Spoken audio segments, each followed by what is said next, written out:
Hello, I'm Tom Nahumi from Dell EMC, and today I'm going to show you a demonstration of Dell EMC XtremIO X2 Container Storage Interface plugin for Kubernetes persistent storage applications. As you can see on the screen, I have a 4-node Kubernetes cluster. I installed the XtremIO CSI plugin on all 4 Kubernetes nodes, while the nodes are running the node role and one of them is also running the controller node.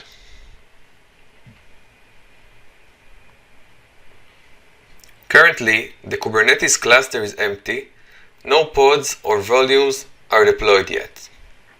Under Storage Classes tab, we can find the predefined XtremIO storage classes, the default one, as well as the high, medium and low, which are based on XtremIO quality of service policies and configured to consume storage from the XtremIO cluster.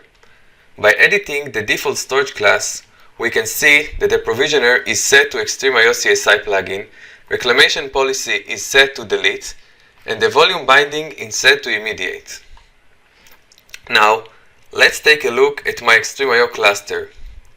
In order to demonstrate the plugin capabilities, I deployed a multi-cluster with 2 XtremIO X2 X bricks with different capacity. Both are managed by the same XMS. For the purpose of this demo, I chose to deploy Yugabute database. Yugabute database is the open-source transactional high-performance database for building internet-scale globally distributed applications. Yugabute database is comprised of 2 types of distribution services, master and tablet containers.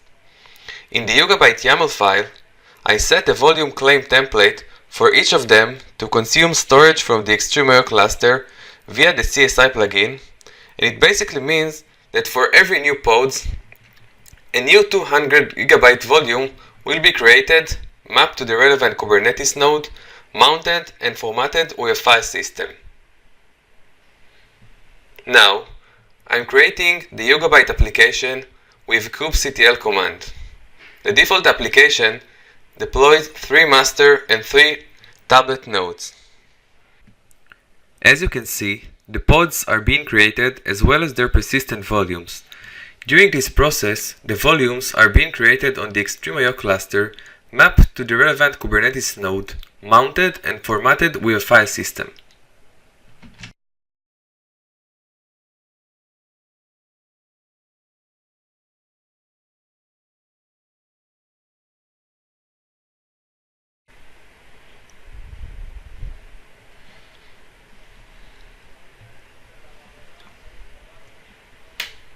By navigating to the XMS, we can see that the volumes are being created at the XtremIO level as well. By default, when there is more than one X brick under the same XMS, the CSI plugin creates the volume on the cluster with more free capacity, in order to load balance the capacity between the X bricks. We can, of course, create a new Kubernetes storage class and set it to consume volumes from a specific X brick by specifying the cluster ID as a parameter in the YAML file. Now that the deployment completed, I am navigating to the Yugabute user interface using the service IP. Here we can see the different objects and configurations of the Yugabute application. We'll come back to this later on after generating some loads on this cluster.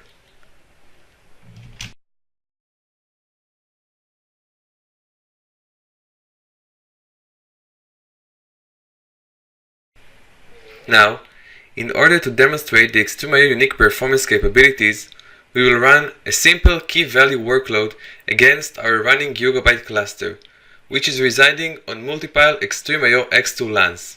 Each represent a persistent volume which is bounded to a single container. The application writes out unique string keys, each with a string value. There are multiple readers and writers that insert, update and read these keys in parallel. From the XMS, we can see the performance of those pods and persistent volumes, while the load is distributed across all nodes in the cluster.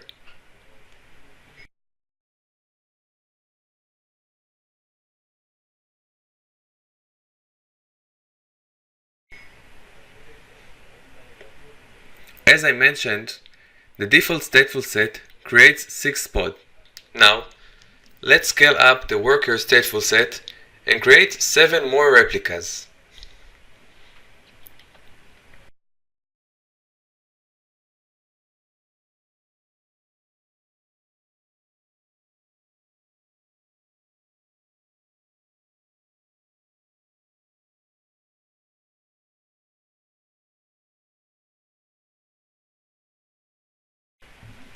As you can see, the pods are being created instantaneously, as well as their XtremIO persistent volumes within seconds, allowing the customers to scale up and increase performance to fit the business agility needs.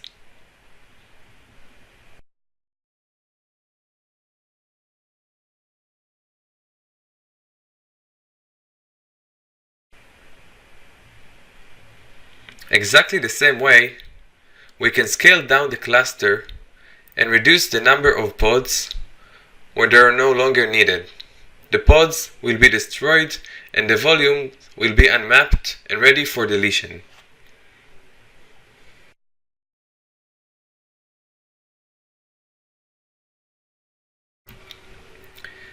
Another interesting feature is the ability to automatically apply XtremIO quality of service policies on Kubernetes persistent volumes upon creation. Integrating QoS policy with Kubernetes storage classes allows the customer to guarantee service for critical application and production copies, limit noisy neighbors, and provide multi-tenancy. During the CSI plugin installation, 3 additional storage classes were created: high, medium, and low, and their corresponding QoS policies at the XMS level. By editing the storage class, we can see that there is a QoS policy ID which is assigned to this specific storage class. By navigating to the XMS, we can see that those QoS policies were created at the XMS level with 15, 1, or 5 MB per second per gigabyte. Of course, these policies can be edited and new policies can be created to fit the customer's specific needs. Now, let's go back to the CLI and delete the application I previously created and its persistent volumes using the kubectl delete command.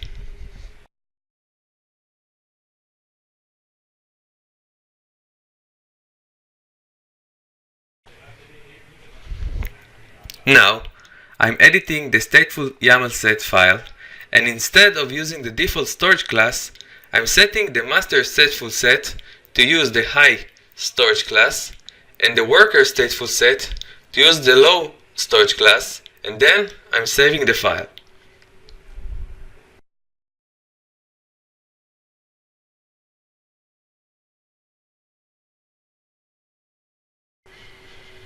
Now that our application is deleted, let's recreate it with kubectl command, now with the new storage classes instead of the default ones.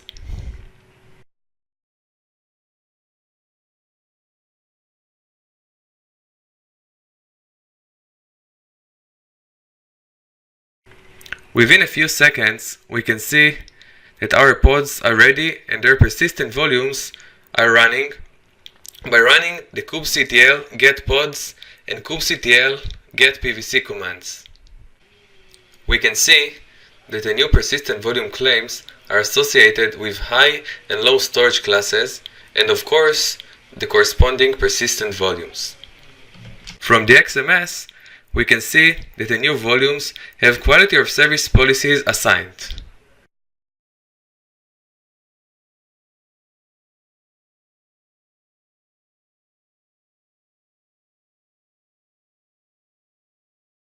Now, let's rerun the key value workload against our running Yugabute cluster and connect to the Yugabute web interface using the service IP.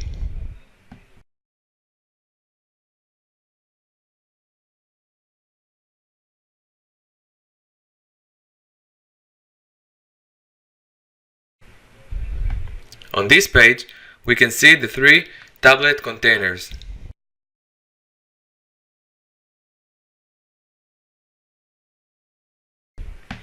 We can see that the write operation per second are increasing. By navigating to the XMS, we can see that the bandwidth is limited by the QoS policy.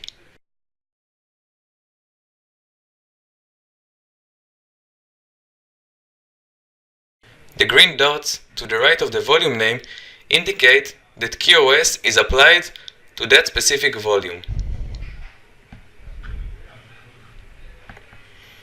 XMS delivers an HTML5 user interface, allowing the customers to monitor, manage, and optimize storage health to ensure performance of Kubernetes applications.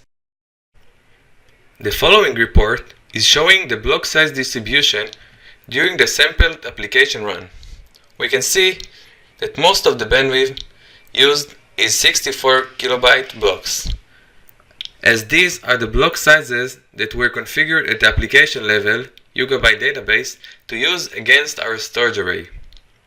We can also see the performance in a block size granularity for each and every block size that were in use. The following reports are showing I/O per second and bandwidth of the sample application run, providing with the storage administrator the ability to identify the characteristic of the I/O patterns and his Kubernetes applications. I hope you will find this demo useful, and thank you very much for watching.